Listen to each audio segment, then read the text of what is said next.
Club.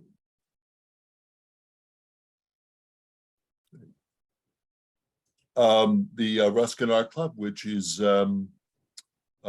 outside of the Guild of St. George, which is Ruskin's own charity, founded in 1871. We are the oldest Ruskin-oriented organization still surviving in the world, dating from 1888, and one of Los Angeles's, if I do say so myself, one of its best kept secrets, which we hope you will help us reveal to the world. Thank you for coming to this event in our fall season of lectures. I would note that on our website, www.ruskinartclub.org, you will find last month's event, our annual Ruskin lecture at USC from September 8th, Eugene McCarraher's remarkable lecture on the economy of heaven, Ruskin, capitalism, and the post-capitalist future, a very provocative topic and lecture. That's available on our website, on our YouTube channel, as will this presentation this evening. Tonight, we have a very special event, a chance really to honor our dear friend, Louise Coffey-Webb, who was a life member of the Ruskin Art Club and passed away suddenly last summer.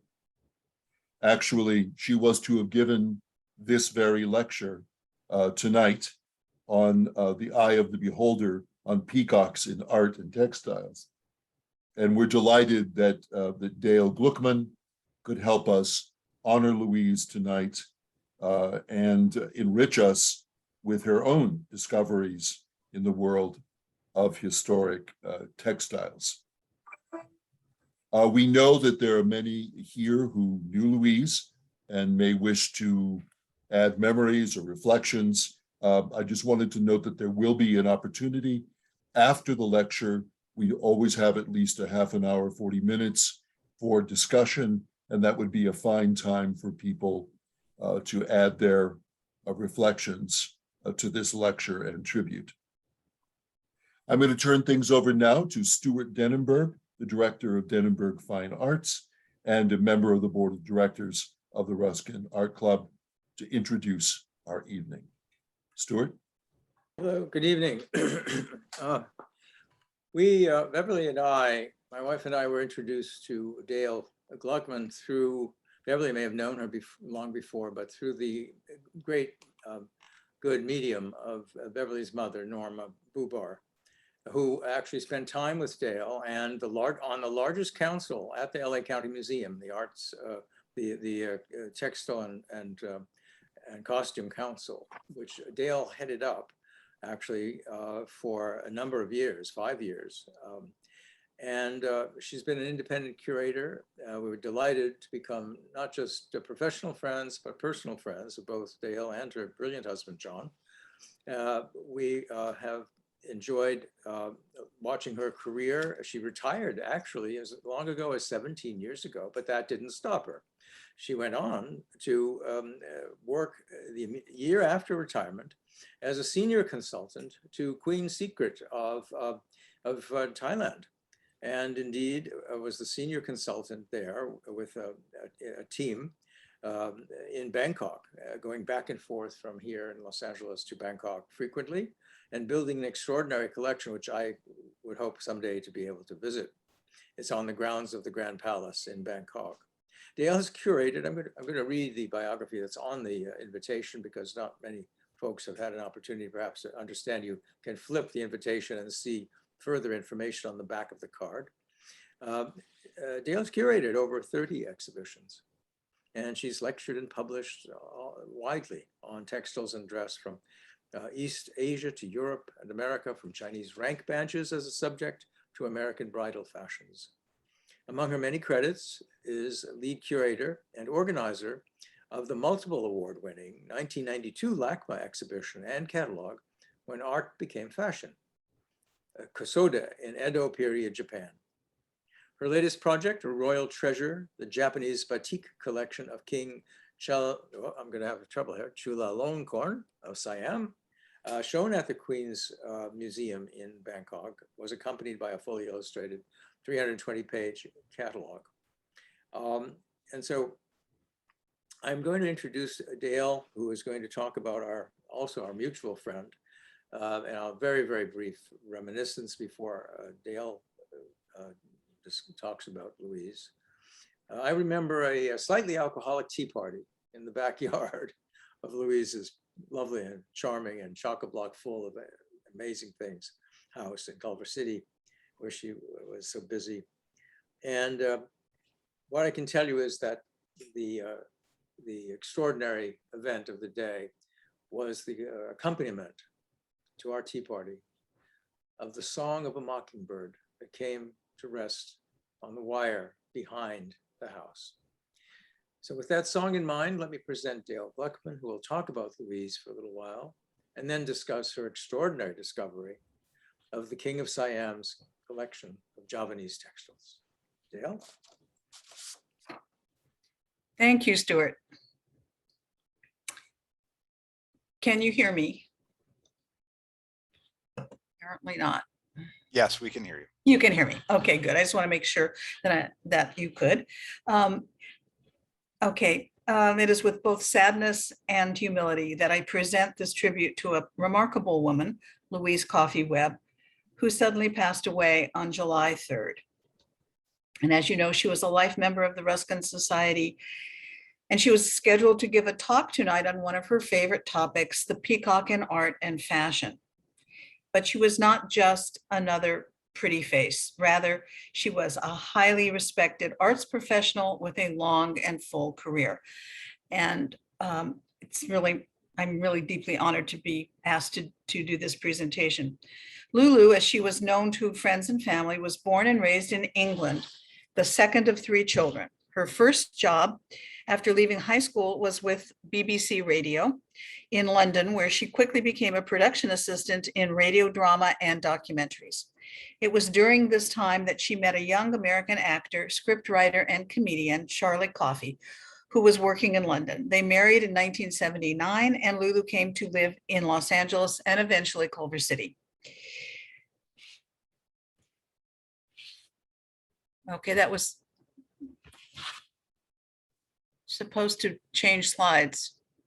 I don't know why it didn't. Try using the arrows on your keyboard. Yes. Click on the screen and then try it again. Okay. Okay. It likes it better that way. Okay, good. Thank you. It was shortly after her arrival that I met Louise during preparations for the LACMA exhibition, An Elegant Art, Fashion and Fantasy in the 18th Century. It was curated by Edward Mader, who was head of the Department of Costumes and Textiles at LACMA at the time. An Elegant Art was a very large and complex exhibition with close to 100 mannequins that needed to be dressed in original 18th century garments, including all the accessories and underpinnings appropriate to the time, some original and some recreations. Here we see Deborah Craig, who also became a lifelong dear friend of Louise's and a costume and textile specialist in her own right, attaching a reproduction ruffle while successfully avoiding any damage to the sleeve of the original 18th century garment. Here's an example of the costume detail boards made for each mannequin, indicating actual objects from the collection with accession numbers and fill-in reproductions as necessary.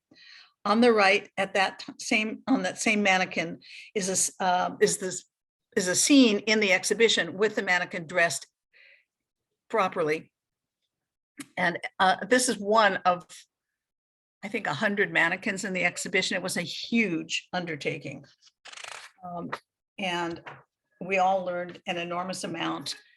And it was really quite spectacular. And it was all from LACMA's collection, which is an extraordinary 18th century collection. Not long after An Elegant Art closed in 1984, Lulu became the collections manager for our department, Costumes and Textiles, where I was the assistant curator at the time, following the retirement of Nola Ewing, our longtime manager. During Lulu's tenure, Edward received a phone call from the estate of Ganowalska in Santa Barbara. And here you see Ganowalska looking at her garden and a view of the garden today. It's absolutely spectacular. To make a long story short, the opera singer and award-winning gardener had recently passed away at her home in Santa Barbara, and we were asked to look at some hats in the house, which we did, advising on proper storage and so on. Her estate, Lotusland, is now open to the public and well worth the visit. Just go to lotusland.org. It's an amazing place and open to the public. Edward, Lulu, and I made several trips to Lotusland, and Edward gave at least one talk to their docents. Eventually, we were asked to vet and photograph a substantial number of items from Walska's personal and professional wardrobe, most of which ultimately came to LACMA, either as a gift from her niece, Hanya Talmadge, or purchased for LACMA by supportive donors. Madame Walska had 6 husbands, several of them extremely wealthy, and she had excellent taste, buying from top designers in Europe, especially Paris, where she spent a good deal of time trying to build her operatic career. She had also saved a number of beautiful costumes and accessories from her various operatic performances, most from the teens through the early 30s and most funded by her husbands. She was not a particularly successful opera singer. Apparently she had very severe stage fright, but she had excellent taste in fashion. In 1990, Lulu moved to the Museum of Natural History in Los Angeles to become the collections manager and acting curator of the costume collection. One of natural history's treasures, of which there are many, was the little tramp suit from Charlie Chaplin. At various times in her career, Lulu served as a consultant to the Museum of Television and Radio in Beverly Hills and the Autry Museum of Western Heritage. She also caught up with her academic education, earning a BA in 1988 and an MA in 2003, both from Antioch University. And when she got her BA, she was the class valedictorian. She doesn't surprise any of us. She's an extremely bright and articulate woman. Lulu worked as a consultant to film and theatrical producers, fashion business owners such as Esther Ginsburg of Golly Esther, as well as giving many lectures in North America and the UK, radio and television interviews, and in-person presentations. She was an expert witness in her field and served as an assistant professor and curator in the fashion design department at Woodbury University in Burbank from 2004 to 2008. And at the end of every school year, the students had to do a fashion show, an elaborate fashion show. And one of Louise's responsibilities was to coordinate the fashion shows when she was there. From 2011 to 2013, Lulu was the US rep for British designer Zandra Rhodes, for whom she licensed trunk shows and exhibitions. At the time of her passing, Lulu was the project manager for the James G. Galanos Foundation, supervising the organization and inventory of his enormous archives of garments, sketches, and more here in Los Angeles and also in Palm Springs, I believe. Lulu was also an inspired and committed collections manager for the Culver City Art in Public Places program.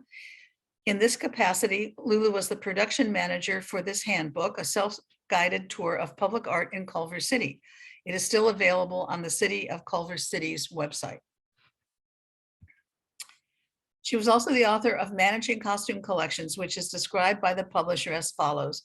Drawing on the wisdom of many disciplines, Coffey-Webb takes a holistic approach to problem solving and offers alternative solutions to the recommended guidelines. End quote. It is the first book of its type addressed to professionals and the general public on this subject. It was very well received. Lulu was going to give a talk tonight to the Ruskin Society on peacocks and fashion, and I'm so sorry that never came to pass. But thanks to Gabriel, I did find out that Ruskin himself carefully drew a peacock feather and commented twice in Stones of Venice about their beauty. Quote, remember that the most beautiful things in the world are the most useless, peacocks and lilies, for instance, close quote. Gabe added that Ruskin later explained that by useless, he did not mean superfluous. And thank you, Gabe, for sending me all that. But we all know there was nothing superfluous about Louise Coffey-Webb. She will be greatly missed by family, friends, and colleagues around the world. And now for something completely different.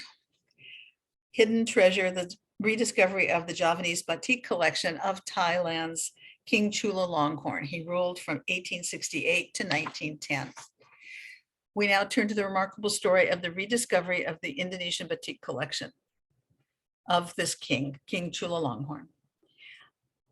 The Queen Sirikit Museum of Textiles, also known as the QSMT among its friends, opened in Bangkok on the grounds of the Grand Palace in 2012.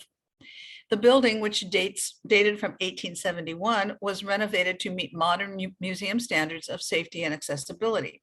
Melissa Leventon and I had the extraordinary privilege of being part of an international team that helped establish the museum, train the staff, and work on exhibitions with them. On the right is a view of the opening exhibition in royal fashion, the style of Her Majesty Queen Sirikit of Thailand. This photo was taken in 2009 when the museum's international planning team spent some time in the inner court of the Grand Palace. There, objects belonging to King Chulalongkorn had been stored since his death in 1910. Apparently, almost no one outside of the 2 or 3 palace intimates that were known to us had ever seen the collection. This was an important rediscovery that needed research, publication, and exhibition. Melissa kindly took this photograph. I was only one of probably 8 or 9 people in the room at the time. All of us were looking at the textiles. Thus, I requested that the new museum staff remember this collection for a future exhibition project, and they did. And I have to say, I know Southeast Asia very well. And when they started taking out Indian textiles, a small number, I knew that the king had been to India in 1871. But when they started to bring out batik, I literally did a double take. It was, where am I? Why am I looking at batik when I'm in Thailand? I did not know, and they informed me at the time, that King Chulalongkorn had been to Java 3 times, and I'm going to talk about those trips in a minute. I was absolutely stunned, and I said, have they ever been exhibited? Have they ever been shown? Anything? No, no, and no. And I said, you guys really need to remember this, because I did not know at the time there were over 300 pieces, but I knew that these were basically 19th century batik that no one had ever seen. Turned out to be an amazing contribution to the field. Okay. The Queen Sirikit Museum of Textiles. Oh, sorry, I'm in the wrong, reading the wrong thing. The first gallery. Okay, sorry. This is the first gallery of a royal treasure, the Javanese batik collection of King Chulalongkorn of Siam. So we fast forward from 2009. And like the museum itself, the batik project was an international team effort and took 6 years of development to come to realization. Well, actually the museum took 9 years altogether to realize. In October 2018, our batik dream became reality with the opening of the exhibition, A Royal Treasure, the Javanese Batik Collection of King Chulalongkorn of Siam. The road to the realization of this was long, the story complex, and it took the proverbial village, literally an international team.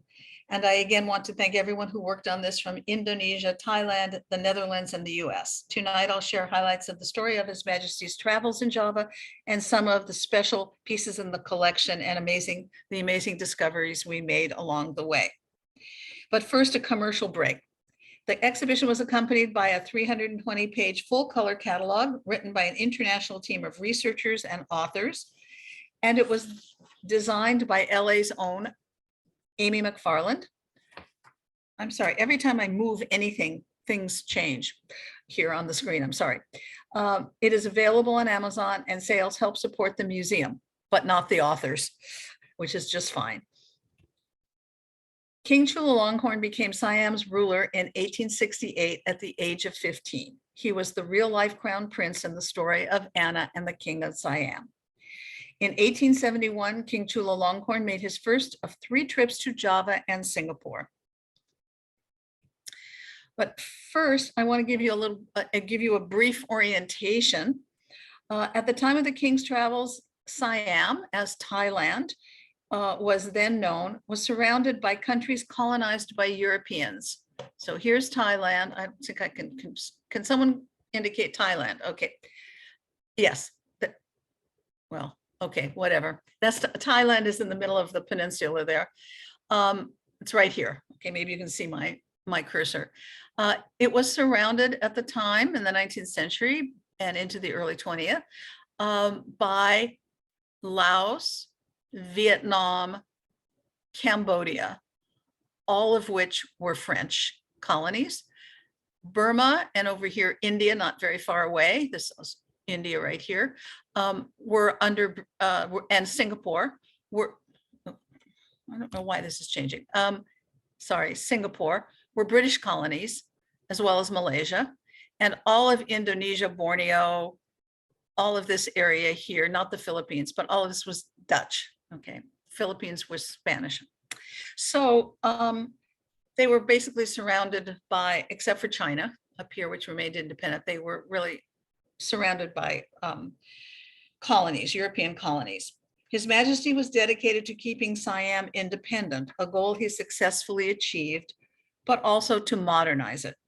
Visiting Singapore and Java was a way for His Majesty to see what progress in modern infrastructure the Dutch and English were bringing to their colonies. Okay, note that this was a very short trip of only 11 days on Java for the 17-year-old king. He was, in fact, the first Siamese ruler to leave the country. He rode a tram in Batavia, modern Jakarta, which was a great novelty at the time, and visited only one other city, Semarang, to which he rode a train to experience the second rail line built in Asia. The first was built a few years earlier in British India. So again, it was an amazing novelty. He was very interested in modernizing Thailand. On each trip, the royal ship stopped at Singapore. On its first visit, upon arriving in British Singapore, the king sent the following telegram to Queen Victoria. Quote, "This is the first time a king of Siam has visited a British colony." He continued, "I greatly appreciate that the people and country in your possession were very civilized." Close quote. Her Majesty replied, "Your Majesty, we are very grateful for your good wishes, and we hope your Majesty are in good health and doing well." End quote. Obviously, they were new best friends, BFF. Okay. He did eventually, by the way, visit England much later, and as well as some other countries in Europe. Despite the brevity of this visit, the king did witness, quote, "the dyeing and printing of sarongs at an official's home." This photo shows a typical Javanese batik workshop of the 19th and early 20th century, much like the one His Majesty saw. I'll talk to you again a little bit more about the process of batik making and why the two people in this photograph are women. The second trip, 1866, excuse me. This extensive trip was a private one for His Majesty's health, but still there was much pomp and circumstance. After all, he was a king. Note that he visited many more places, and many of them were batik centers. But first, the royal yacht stopped in Singapore, where their Majesties had their portraits taken by the famous photography studio of Robert Lenz. These portraits, meant especially for European consumption, showed a royal couple on a par with their European counterparts. Civilized, well-dressed, and educated, not a local savage, quote unquote, in a sarong easy to conquer. It was not just a pose, however. The king was educated, forward-thinking, modern, enlightened, if you will, and spoke fluent English, among other languages. The Sultan of Yogyakarta assigned the first professional Javanese photographer, a man named Kessian Cephas, to follow the royal party and record their visit. Several are in the exhibit. Some of the pictures are in the exhibition catalog. Despite the fact that this was an unofficial visit, the king was also avidly reported on by the local Dutch language press, and we found in the National Archives transcriptions, handwritten transcriptions in English of the Dutch newspaper for the king so he could read it. And of course, we got to read it too. Again, the royal entourage is largely in Western dress. The king knew these photos would reach the Dutch press and probably the British as well. And I have to say that if anybody has spent any time in Southeast Asia, looking at ladies in corsets and petticoats and men in suits and ties and so on, makes you break out in hives, is all I can say. This is another Cephas photo. Actually, he did both photos on the left and the right, of the Thai king being dressed like a sultan in an outfit sent to him by the Sultan of Yogyakarta, seen on the right. The man behind the king is an official, a court dresser, sent along to dress the king properly in the requisite meters of cloth. You could not dress yourself. And this gentleman with the tall hat was trained to dress, obviously, the Sultan. And so he was sent to the king to dress him. And what's interesting is that many years later, after our exhibition opened, there's a publication of letters that King Chulalongkorn sent to one of his sons who went to school in Russia, and he comments about this photograph.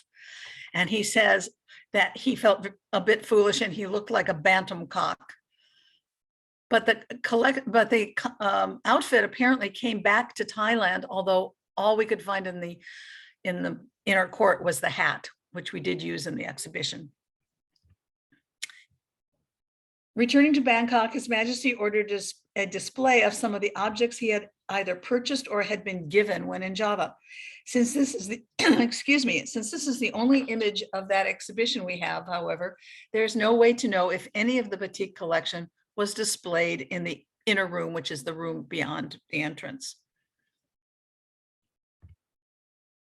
Here's a map of the third trip, and notice Batavia, which is where the ships always landed. It's now Jakarta, the capital. And a number of these cities produced batik.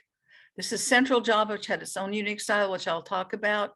Samarang and Cirebon along the coast here also had their own style. And I'll tell you a little bit about that in a minute.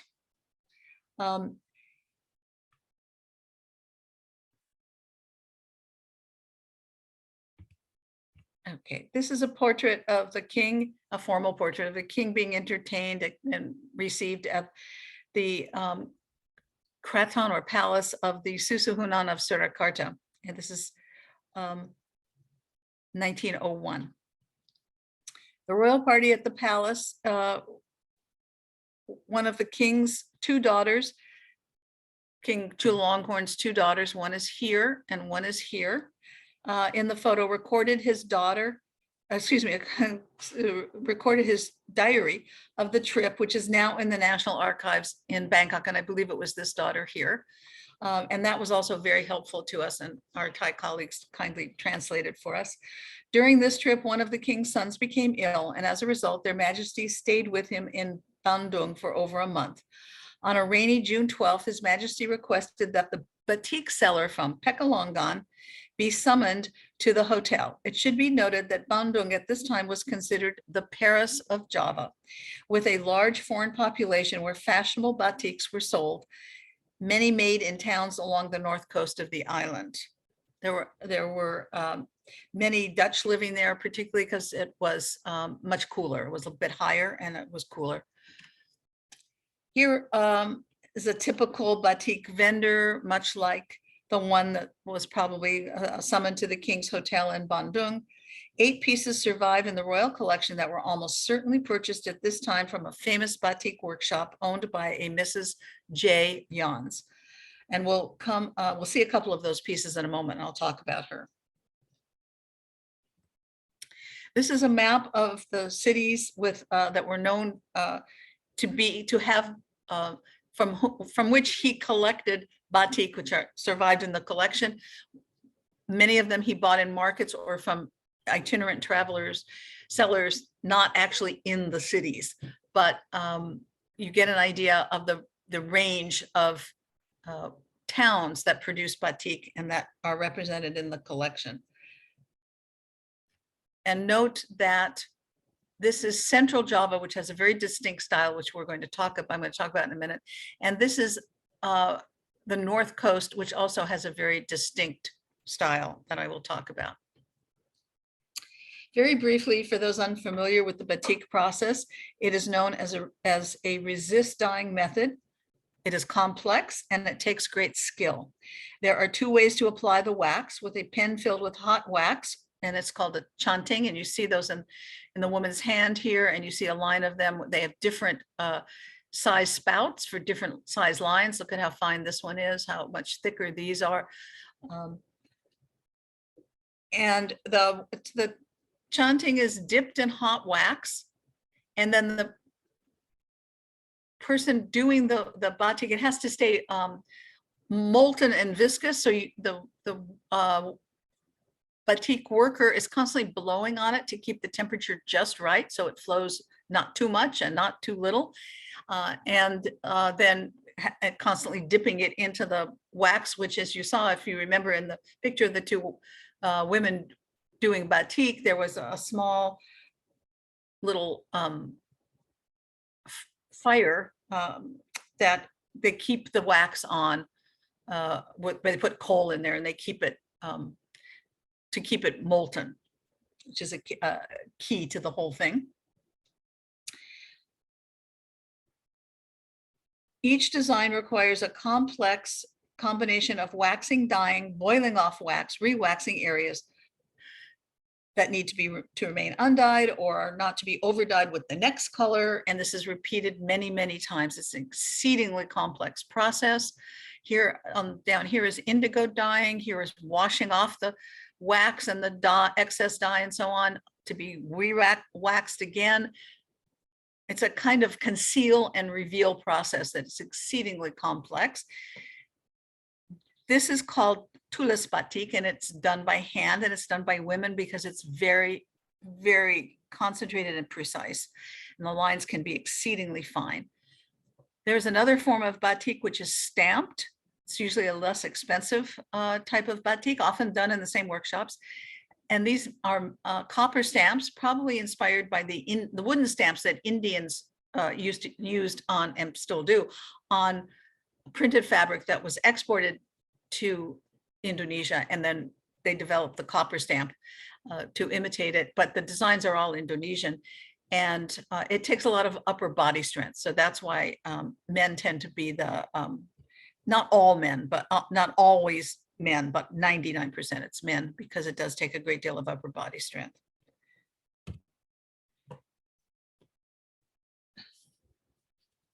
Now I'd like to show you a few pieces from the collection, just a handful of highlights.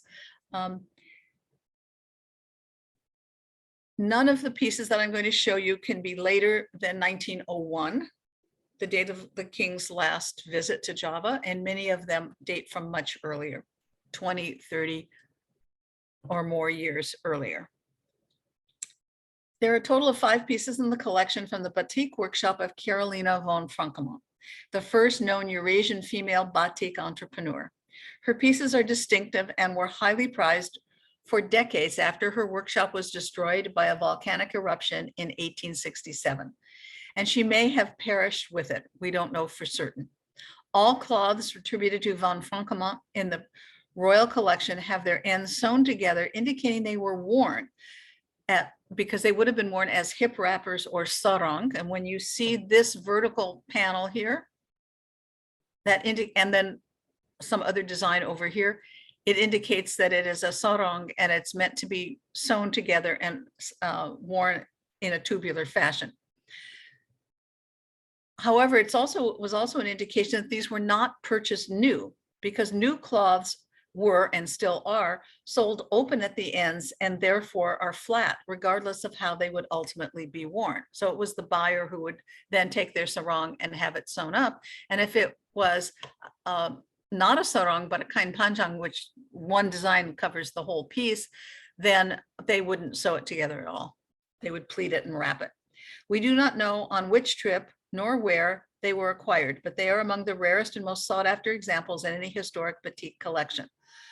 Her clients would have been, like herself, Dutch, Indonesian, or Dutch. According to the social rules at the time, Indonesian or Chinese women married to a Dutch civil servant or official could wear quote unquote European pattern sarongs, as well as those who were in fact Dutch or other Europeans. Another tubular sarong with a rich green and slightly faded red was also old when acquired, probably by the king during the king's first visit. The 1,000 boxes, which is the name of the grid pattern here, derived from Indian trade textiles and is filled with animals, plants, and trees, making for a lively surface. Dating estimate for this batik is the 1850s or 60s. Again, it would have been worn by Indo-European or European women and already had some age when acquired by His Majesty. And these pieces are all not only extremely beautiful and very well done, but they're also very rare because the number of 19th century batik that have survived in good condition is very small. The oldest batik we have, physical batik that I know of, are some on some puppets that were collected by Sir Stamford Raffles around 1819, 1815. And I think they're in the British Museum, but they're not in great condition. And they were not really high-end batik to begin with. This would have been a very expensive textile, all hand done.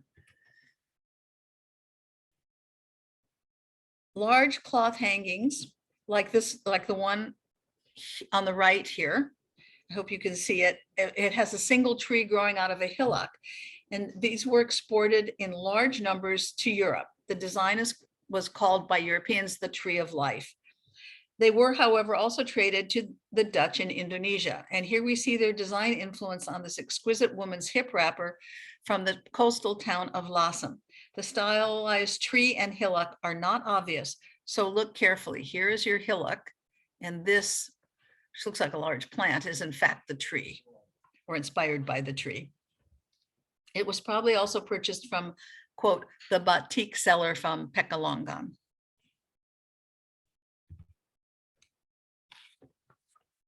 Another famous female batik entrepreneur was Mrs. A.J.F. Jans. Her dates are on there, 1850 to 1920, give or take. A Dutch woman who was the first to sign her batiks in wax. And that's one of the reasons we know about some of these people, is they did sign their pieces. And sometimes they signed them and sometimes they put in a piece of paper, and I'm going to talk with their name, and I'll talk about in a minute. In fact, there are 9 examples of batik from the Jans workshop in the Royal Collection, all certainly purchased in Bandung from the batik seller from Pekalongan on June 12, 2001. 1901. This is the only one in this group with widow, W-E-D, which stands for widow in Dutch, before her name. Her husband died in 1885, so it is likely she stopped using widow in front of her name about 1900, because we only have this one with widow and the rest just say Meervrouw, which just means wife or woman. Her pretty floral designs on clean light grounds were very popular with Dutch women living in Java, perhaps because they reminded them of European floral prints, which were in turn inspired by Indian painted and printed cottons made for the European market. And after looking at a lot of these batiks that were with these clean, creamy, light colored grounds with flowers and birds and things that were really favored by Dutch women living in the Indies, I think that it appealed to them because it really looked like the printed chintzes they knew from home. Because of the heat and humidity at home in Java, European men wore either pajamas or batik pants and a pajama top until they dressed in Western suits or uniforms to go to the office. Women generally remained in Javanese dress consisting of the sarong and kabaya until the evening when they changed into Western clothing, including corsets and stockings, to go to dinner at their local social club. This particular Dutch woman may or may not be wearing a Jan sarong. It's very possible, but it's also difficult to tell. There were many producers, but she is certainly typical of a Jan's client. This is an example of the blue and brown batik of the royal courts in central Java. This one is from Surakarta. Remember, the Susuhunan gave His Majesty, who hosted His Majesty, and the one from Yogyakarta or Yogyakarta, who gave him the outfit. In both of these principalities, the preferred colors, especially by the court and then therefore by almost everybody else, were deep blue and brown, mandatory for court dress, but worn as a signifier of identity by everyone in their principality. And this is even true today. People in central Java, if you go to Yogyakarta, they're wearing batik, they'll often be wearing the dark blue and brown patterns, whereas if you go to the North Coast, they'll be wearing more colorful batik. It's probably beginning to break down a bit, but not a lot. There are subtle differences in the shades of blue and brown between Surakarta and Yogyakarta that distinguishes one traditional royal jurisdiction from another, but I'm not going to go into that. Suffice it to say that this is the central Javanese style, and it's a particularly beautiful piece. One last aspect of the royal collection that I'd like to briefly share is the mystery of the signature.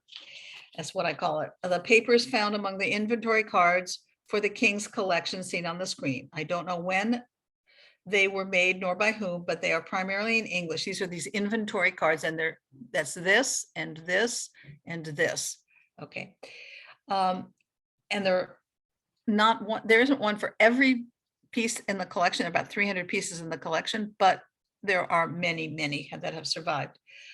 And they are primarily in English and Thai, but there were some that were in Dutch, and I'm going to talk about those. That's this one here, and I'll talk about that in a minute. And they were once attached to specific pieces. Not long before Melissa and I started working with the QSMT, those inventory cards were separated from the textiles and put into a booklet for safekeeping. Unfortunately, that meant we had to reconstruct, and our batik author, Judy Akyati, spent a lot of time trying to match them to pieces in the collection. She did a very good job, but it was a little frustrating. One type, an example, is in the lower left corner, or actually the lower right corner for me, I think it's for you as well, was in Dutch and on lined paper and appeared to have a signature. This one, I am pleased to say, I managed to decode after studying it for a long time. And the signature is that of Wilhelmina Frederica von Lauwek van Pabst. I could only find mention of a Van Lauwek van Pabst workshop in Yogyakarta in a publication by the late batik researcher Harman Veldhuizen, but no other information, just the name and that she was from Yogyakarta. Then Dr. Sandra Neeson in Holland was brought into the project, and she did a brilliant detective job finding out so much about this woman, her family, her descendants, etc. As was common among the Dutch, her eldest daughter had the same name, and it's probably her daughter who wrote these. And what I'm looking at is this says the name of the design, Semen Sidorak, I can't see it because I'm sorry, but Hoofddracht is a head covering, and W.V. Lauwek V. Pabst, which fortunately turned out to be a very famous name, and they're a very prominent aristocratic family that were originally connected to the Dutch East Indies Company, the VOC, and they still have a family association. Unfortunately, after the book was published, one of the members of the family suddenly said to Sandra, he's in Holland, "Oh, I think one of my cousins has a photograph of her." We could have shot him because it would have been really wonderful to have had it in the photograph, in the book, I mean. But she did, I did arrange for her to do an article for Holly magazine, and she was able to publish the photo, thank goodness. What a pain. But we're thrilled that he stepped up to the plate, even if it was a bit late. Okay. Her workshop produced extremely high quality batik for, as the British say, Yogyakarta's top end. Here is a tiny sample of the beautiful designs and flawless workmanship from the VLVP workshop in the King's collection of over 30 of her pieces. And he visited her workshop on the second trip and the third trip. And he recommended to people that if you really want to see a great batik workshop, you should go see Van Lauwek van Pabst.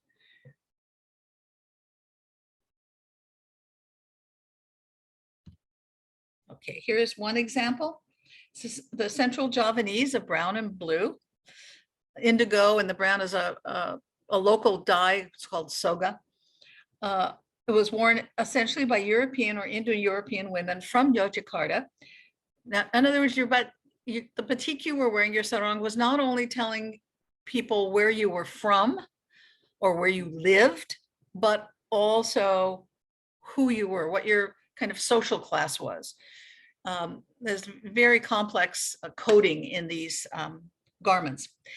The workmanship as on all pieces by, I think there are about 30 pieces in the collection, Van Lauwek van Pabst workshop, are absolutely flawless, beautiful.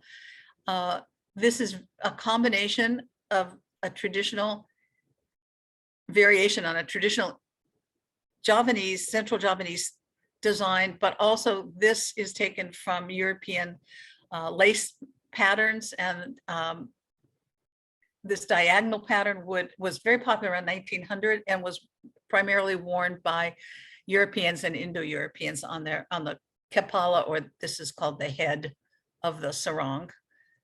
Okay, the vertical panel. This is the badan, or the body. Okay, so this became very popular primarily through the influence of fashion books that came from Holland on the ships, and they would look at them and they would be inspired by the designs. This is a traditional court design. This is also Van Lauwek van Pabst, of course, for protection and good fortune, based on an ancient Hindu Buddhist symbol, which was unfortunately hijacked. You can see it right here, which was unfortunately hijacked by Hitler. It's never been seen the same since, which is too bad. It's actually a beautiful and very powerful pattern. Again, flawless workmanship. Okay, so there was this, her way of combining traditional motifs with European motifs that was really very special. And this one, which is called Kain Panjang, and a Kain Panjang again is the one without the vertical panel. It's longer. Okay. Kain Panjang with Peksi Lindri pattern, and Peksi Lindri means beautiful bird. It is the bird of paradise, and it reminded me of Lulu and her love of peacocks. I hope she's been watching from on high. Thank you so much for your attention.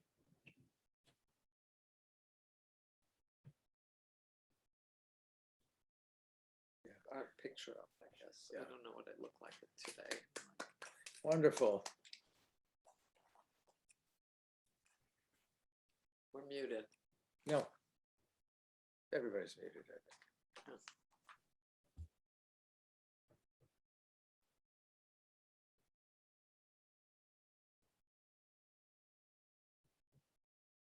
What's going on? Stuart, are there questions? Gabe, are we all muted? Can we unmute? You're muted, muted. Gabe, Yeah, there you Stuart, yeah, this is, you were going to lead us in a discussion? go. Well, I think I didn't recall that I was going to lead us in a discussion. I thought I was just going to introduce, but we can discuss. I mean, there's so much to, one of the things that occurred to me to ask you, Dale, Mhm. Yogyakarta, Jakarta, and all these, is Karta a city or town? Does it has Yeah. the same meaning as the word town or city? Berg, that sort of thing? What does Karta mean? I any.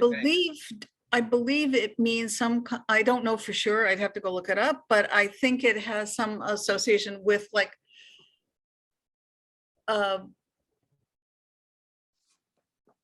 palace territory of some kind. But precisely what it means, I don't know. Like a county Or some, because both Department. Surakarta, Jogjakarta, both have rulers. And of course, there were many rulers in Java, throughout Java.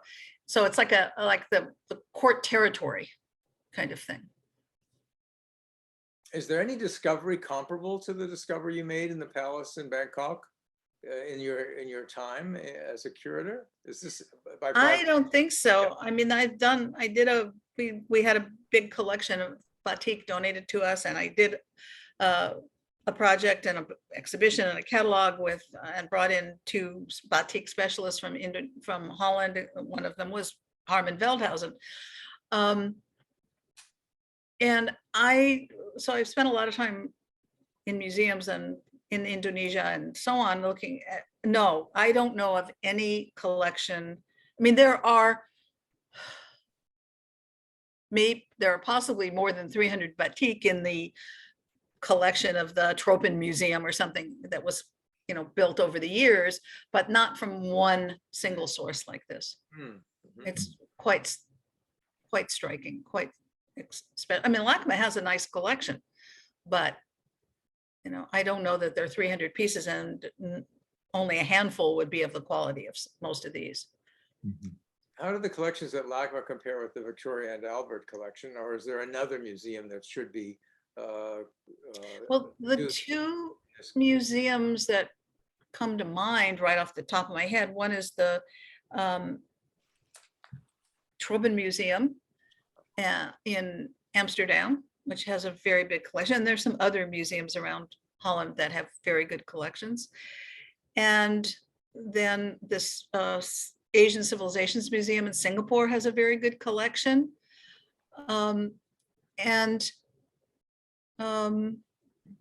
Where else? And those are the main. Oh, and of course the Textile Museum in Jakarta. And there's the National Museum in Jakarta, which has a very good textile collection and has the 2 pieces from Van Lauwijk van Paps that Harman published that gave me the clue as to who it might be. And there is also a textile museum, and they have a very nice collection as well. Actually, That's just off the top of my head.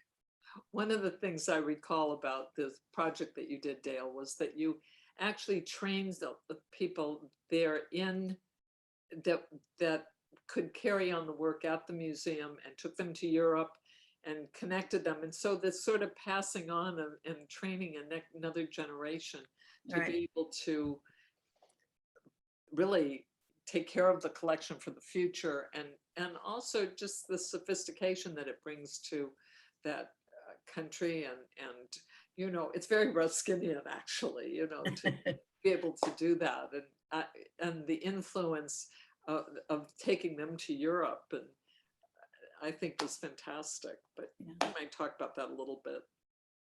Gail, am I mistaken, or do I? I asked her to talk about it a little bit. Oh, I'm sorry. About those. Sorry. All right, yeah.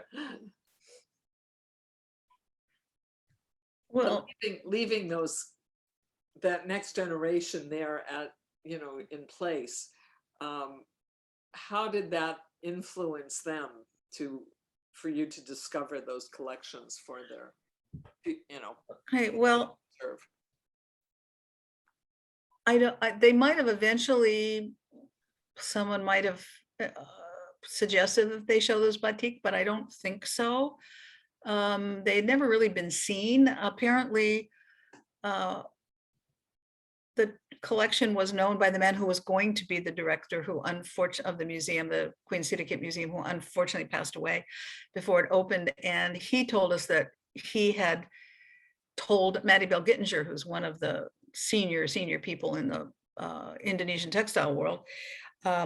She was at the Textile Museum in Washington for many years, and she did a show on Thai textiles, and he told her when she was there about the batik, but she never had. I checked with her; she never had a chance to see them, and she was focused on Thai textiles at the time. But so really, nobody had really seen them except for, as I say, a tiny handful of people and Thais. And the man who told her knew it was important, but I don't, it's like, it was unbelievable when I saw them. And it was because I had dealt with art, LACMA's batik collection, and I had, been into Indonesia and so on and so forth. And I really was familiar with all this. And when they told me that, they didn't tell me there were 300 pieces, but they told me the king had been to Java and 3 times, and that it was his collection. He was he collected everything. Gamelan, he introduced all kinds of things into Thailand. I just thought, and that they'd never been shown or anything. They only showed us a few pieces that first time. We didn't see them all. We finally got them transferred to the museum where they could be taken care of. Of course, I mean, the whole purpose of, for Melissa and I, we worked on this together, Melissa Leventon, was to leave this legacy of trained people who could take care of their cultural heritage, could, that we with the help of other professionals we brought in, they trained conservators, we trained registrars, we went through all the things that you need to know and do to be a museum. And I was starting to think about that actually when I was putting this together. And I thought about the fact that when we first saw the building, which was built in the 1870s, early 70s, and if I remember correctly, and had been neglected, and it'd been a couple of different things. It was on the edge of the grounds of the Grand Palace. If you've ever been to the Grand Palace in Bangkok, it's the building immediately to your right as you go in, the only entrance they allow tourists to go into. For years, it was just abandoned virtually. And when it was taken over, it was given, the king gave it to the queen so she could make a museum, and she hired a brilliant architect who was Thai but had lived in the United States and been an architect in the United States for like 30 years in Chicago, and was really good. They did renovation architecture. He was the perfect person. And the first time we saw it, we walked in, there were birds flying around, and it was pretty much a disaster area. And to see it go from that to a fully accredited, functioning, international level building and museum with trained personnel. I mean, they're members of ICOM. They're right now they're hosting the International Silk Road Association conference that's going on Zoom with the Met and other. I mean, we're just bursting with pride. They are so fantastic. And the colleagues the colleague in particular that I worked with, who was assigned to work with me on the batik when we worked together, of course. She was wonderful. She had great ideas. She smart as a whip. There is an interview on, if anybody cares, but there's an interview on their website. It's the qsmtthailand.org. There's a little interview that she decided after the show had opened. It had 3 rotations. It was up for about 1.5 years or 2 years. She Satarat Mundin is her name. She decided to interview me and 2 of the other people, Sandra Neeson and a woman named Maria Warontu, who were working with us on this project from beginning. Maria behind the scenes and Sandra doing the chapter and so on, about our research and what we did. Of course, Rafi, as we call her, was with us. Satarat Mundin was with us the whole time, and she just had really great ideas. And it was just, I cannot tell you what a joy it gave all of us, and Melissa and I in particular, because it was a long project, to see this essentially rise out of the ashes into something really, I mean, the building was not quite a tear down, but it was not in great shape. And it was just so exciting. So, and they've done some really wonderful exhibitions, and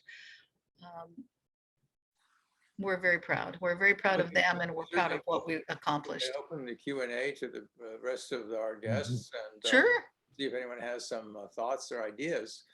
I happened to see a textile that looked a lot like William Morris, for example, in the course of Yes. what you were showing. Is there any connection between Uh, Morris and the Java? Briefly, yes. Well, Indonesian batik became very popular in Europe. There were a number of international, what do they call them? Fairs like that, World's Fairs? world fairs, yes, that started in Europe, and Indonesia was represented because the Dutch, sent Oh, yeah. batik workers and so on. And batik really took off, and there was a whole thing with European batik makers, and especially around the time of William Morris and so on, and the arts and crafts. It was part of the arts and crafts movement, and there's been some There was research and influence. work done on that. Yeah, yeah. Any questions from our gathering here? Anyone have a comment or a thought about? Yeah, Melissa, do you want to chime in?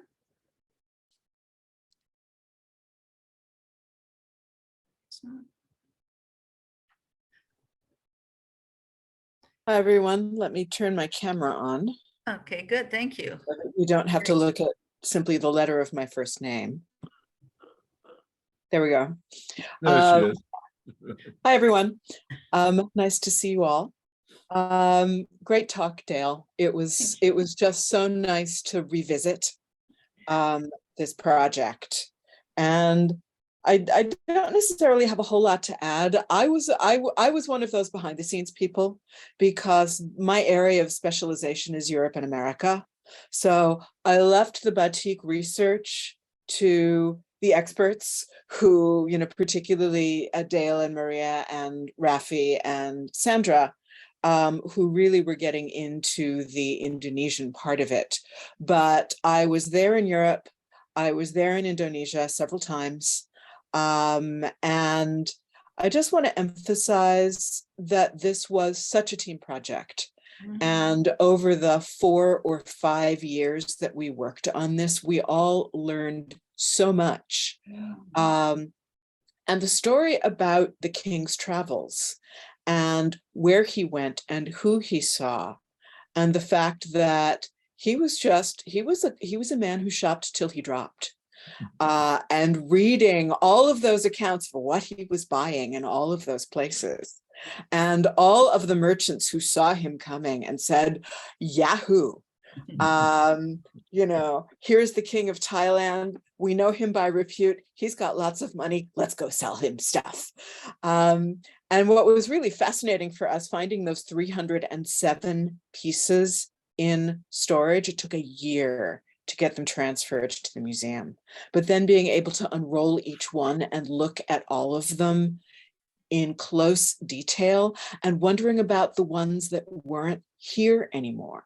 Because we know that the king would have bought some of them to give away as gifts to members of his very extended family, and also probably to favorites at court.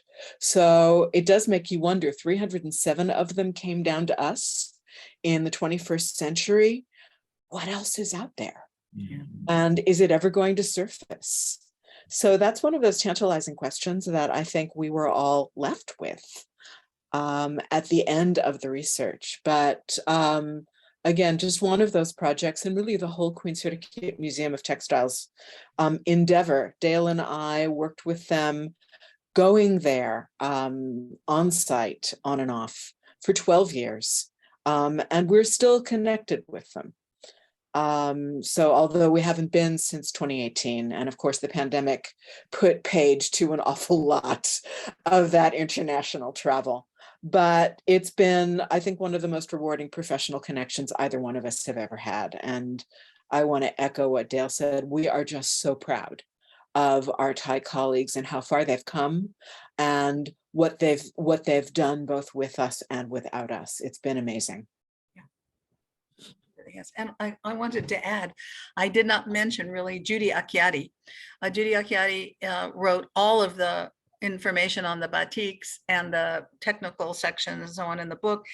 And she's a remarkable woman. She's Canadian. Her husband was an Indonesian diplomat. She's been living in Indonesia when they weren't overseas for the embassy or something from decades and decades. She's written many books for both the National Museum and also the Textile Museum in Jakarta about batik. And she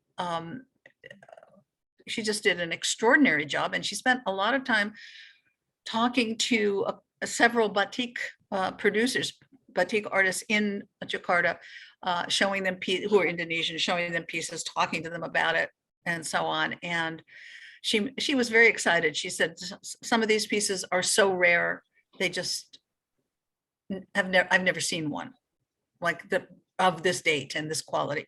And we're talking, for example, about some of the head cloths. Mostly head cloths get used up, and when they get too old to be worn, then they carry their lunch in them or something, you know. And so to have, there's a number in the collection that are just exquisite from different areas. And she really upped my appreciation for batik even more talking with her, and her pointing out certain things about the pieces and what was special about them. And she wrote about basically all the pieces. She did an amazing job and was a really international. So she's Canadian by birth, Indonesian by choice. And, you know, this was just this amazing community that came together. And it was one of the most extraordinary experiences. And I think Melissa will agree to that. Not just the batik, but just the whole establishment of the museum. And I mean, there were plenty of challenges, but it was all worth it in the end. One wants to ask what's next. Well, Melissa, you've been working with them a bit on something. I've been working with them. They just sent me more text to edit last night. Lucky you. With excitement. They've been undergoing some transition. And they have a new patron, Princess Sirawanawari, who is the king's fashion designer daughter, who is very interested in fashion. And I think they're going to be doing more with the fashion side of things. So they're just in the process of publishing a catalog and installing a show that looks at some aspects of Queen Sirikit's European and also Thai wardrobe. Many of them pieces that have not before been displayed. So I think that will run for several years. And I'm not sure what's up next for the other two galleries, where in fact the batik show was installed. So I think they'd been thinking about doing Thai Hill Tribe textiles. So they're kind of still figuring it out for themselves with their new patron, and of course with the new king in place. So lots of interesting things. I've heard it said that the king, the royal family of Thailand, is one of the wealthiest in the world. Is that true? I believe so. They haven't unfortunately showed us their bank account. I'd love to get a look at that, but yes, you know, they own at this point half of Bangkok. Yeah, I was just thinking that. Yeah, and plenty of spots outside that as well. So they have considerable resources at their disposal. We can look forward I to think they're probably only second to the British royal family. Wow. That's huge. Yeah.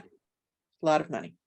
We can look forward to more museum exhibitions, I think. We certainly hope so. Hope so. Gabriel, do you want to finish up with some housekeeping or advice for the next? Oh, I always have housekeeping. One question I had, Dale, was did you encounter in your work with historic textiles, did you encounter any particularly significant work in Indonesia today, for example, with current batik workshops or artists who are focused on batik? There are artist workshops. We visited 2 or 3. Many of them are doing really wonderful work. There's still traditional workshops as well. And mostly we were, of course, focused on the project itself and the King's batik and who might have produced it and you know, that kind of thing. And just in general, how batik workshops work, because of the pictures I showed you of the one with the 5 or 6 different photos of different processes, that was Right. all taken at one workshop that we were taken to, where Yeah. she, of course, the owner said, please, you know, we feel free to take photos, which we did. Of course, she was credited. And we had Maria Warawantu with us, who is very well connected in Indonesia in the textile world, and was an invaluable help to us, as well as having a Dutch education and speaking fluent Dutch and relatives in Holland. And, you know, is that what I learned, and I think Melissa probably felt the same way. What I've learned is the world is really small. Mhm. It's really, in many ways, a village, that people know each other, and that you would never think, well, I know this person over here and I know them over here, but they know each other, you know, that Yeah, kind of, right. yeah. Maria was great. Everybody on this project was really wonderful. They were just a joy to work with. Thank you so much. It was wonderful. No, excellent. Great. I thought one thing I might do towards the end is refer us back to Louise. I know when we first were talking about this program with Louise, she said to me, she says, well, is there anything in Ruskin on peacocks? Well, I was able to turn to my trusty index of the library edition, which is kind of like a concordance of Ruskin. And she was both delighted and intimidated by the fact that there was a page and a half of references in Ruskin to peacocks, citations in Ruskin from peacocks. And we particularly did like that textile that had all the peacocks in it. Yes, indeed. So I thought I would actually read one of those quotes that I sent it to Dale, and it was one of the ones that I had sent to Louise earlier. This is from the Stones of Venice. There, as Dale mentioned earlier, there are 2 quotes, particularly substantial quotes from the Stones of Venice. Both of these are on the question of ornamentation. And so in the first quote that Dale mentioned earlier, Ruskin is making the point, as he says, don't try to make ornamentation useful. It should just be a creature of delight. In the second quote, the one I'm going to read now, is on abstraction, which makes something of a similar but slightly different point. He says, what then is noble abstraction? Again, he's talking about ornamentation, architectural ornamentation. What then is noble abstraction? It is taking first the essential elements of the thing to be represented, then the rest in order of importance, and using any expedient to impress what we want upon the mind, without caring about the literal accuracy of such expedient.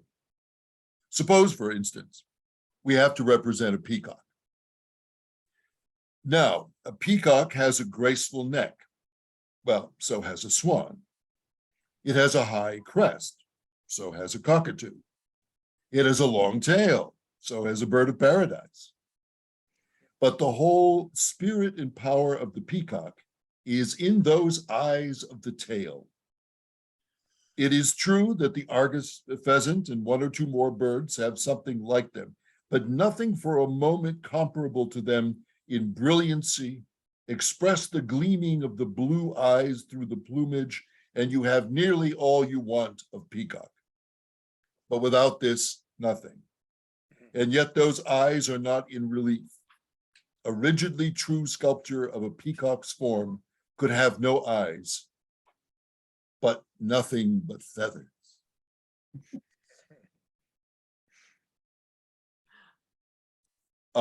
Dale, again, thank you so much for a wonderful presentation, and so informative, and such a rich tale of discovery. Just amazing, and delighted to have Melissa with us also tonight. Always a couple of announcements. Do visit our website, the Ruskin, www.ruskinartclub.org. Not only information about the club, but lots of really remarkable Ruskin resources. Everything from unusual things like Ruskin on music to the curriculum lists of various universities who have Ruskin programs to historic Ruskin materials in libraries around the world. So all sorts of resource material that I think you'll find interesting. Also, of course, our YouTube channel, which has all of our lectures and programs for posterity. So everything is there. Again, as I mentioned earlier, be sure and take a look at the Eugene McCarraher's remarkable Ruskin lecture last month on the economy of heaven. This presentation will be posted shortly also in our YouTube channel. Please also, when you visit the YouTube channel, subscribe. It makes YouTube happy for some reason. Our next program in November, two back-to-back events. Annually in November, we've started something, a kind of reading event, a kind of study group that annually what we'll try to do at the end of the year is actually read Ruskin together and study and comment on some major work of Ruskin and reflect on it together. Last year, we did his remarkable critique of capitalism unto this last.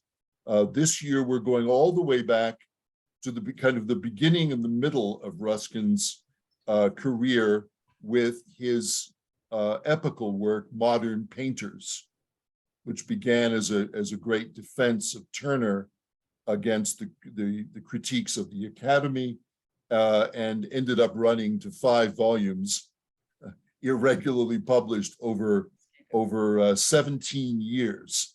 So our sessions will be Thursday, November 3rd, 5 p.m., and Thursday, November 11th at 5 p.m.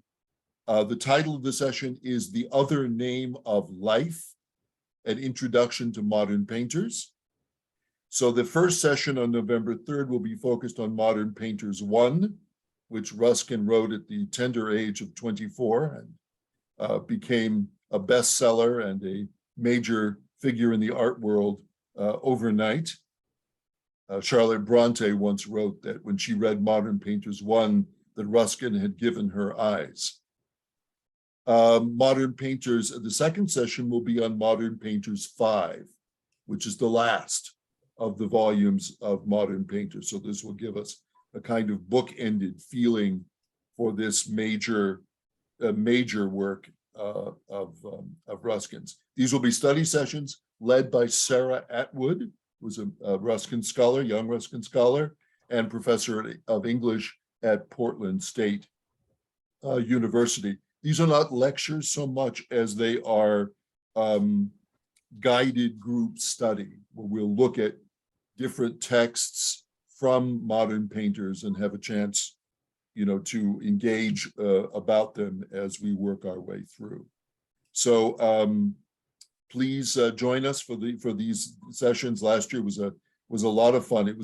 They were really it worked very well. So we urge you to join us in November. I'd also like to thank tonight Joseph and Katrina for their technical assistance.